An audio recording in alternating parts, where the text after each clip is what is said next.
परम शांति बाबूजी आपका स्वागत है। और आज मेरा क्वेश्चन जो है बहुत कॉमन है, लेकिन इसका जवाब अनकॉमन है। आज जो मेरा सवाल है कि मैं कौन हूं, हु एम आई। आज पूरी दुनिया में सभी लोगों ने अपने अलग अलग इसके जवाब दिए हैं। आप क्या जवाब देना चाहेंगे इसका? सभी लोगों ने जो कई फिलोसॉफी में कोई कहते हैं मैं आत्मा हूँ, ठीक है, कोई कहता है मैं सोल हूँ, कोई कहता है मैं रूह हूँ जी। तो ये तो कॉमन चीज हो गई ना, मैं आत्मा हूँ, ये तो कॉमन चीज हो गई। ये तो पशु पंखी जानवरों में भी बोल देते हैं कि भी मैं, इनमें भी आत्मा है जी।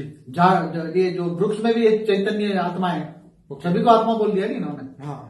तो आत्मा का मतलब क्या है? मनुष्य आत्मा और दूसरी आत्माओं में फर्क क्या है? तो आत्मा तुम एक तो पहले कौन सी कैटेगरी की आत्मा? ठीक है, अलग अलग कई कैटेगरी की आत्मा है, बहुत कैटेगरी की आत्मा। मैंने एक वीडियो में बताया आत्माओं की कैटेगरी कितनी प्रकार की कैटेगरी है। बिल्कुल। और फिर तुम कौन सी आत्मा कहां से आई हो? तुम हिंदू शास्त्रों के मतलब से तुम आकाश गंगा से आई हो। अनंत कोटि ब्रह्मांडों में जो आकाश गंगा बोलते हैं ना, तो क्या तुम आकाश गंगा से आई हो? या उसको गैलेक्सी भी बोलते हैं, तुम गैलेक्सी से आई हो।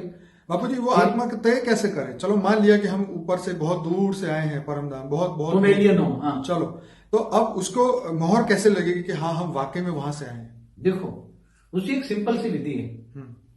आप कहां से आए हो, दूर दूर से कहां से आए हो, कौन सी कैटेगरी की आत्मा, कौन से कैटेगरी की आत्मा हो, तो उसको तुम केवल ज्ञान से ही जज कर सकते हो। ठीक है, तुम ज्ञान मार्ग में चलो, ज्ञान सागर में डूबो। ठीक है, जिनको पूरा ज्ञान आ जाए कि अनंत कोटि ब्रह्मांड क्या है, यूनिवर्स क्या है, मल्टीवर्स क्या है, साइंस और शास्त्र दोनों का ज्ञान होता है।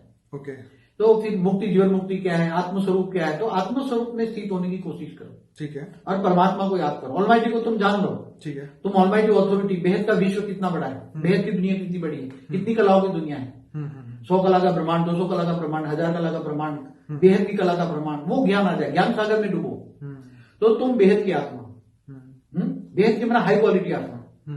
और थोड़ा सा ज्ञान समझ में आ जाए और अच्छा दान पुण्य करो, विश्व कल्याण के लिए संकल्प करो, परम शांति के वाइब्रेशन फैलाओ, मुझे दुनिया को चेंज करना है, दुनिया को अच्छा करना है, मुझे अपने लिए नहीं जीना है, जो भी है विश्व कल्याण के लिए भावना होनी चाहिए, भावना, सबको कल्याण करने की भावना हो, तो वो बेहद की आत्मा होती है। तो वो बेहद की आत्मा होती है, हाई क्वालिटी आत्मा होती है। बेहद की आत्मा माना हाई क्वालिटी आत्मा, ये एक प्रूफ है। बाकी जो अपने ऐसे ही मंदिरों में जाकर आए और 2 मिनट ऐसे ही याद कर लिया, और इससे वो आत्मा हद की आत्मा है।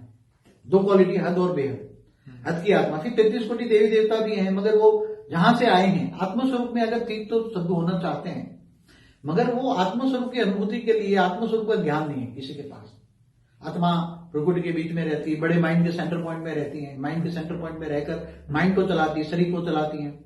तो ये तो एक हो गई कि मैं आत्मा हूं, आत्मा का ज्ञान तो कहते नहीं मैं आत्मा हूं, मैं आत्मज्ञान है मेरे पास। कई लोग चलते आत्मज्ञान हूं,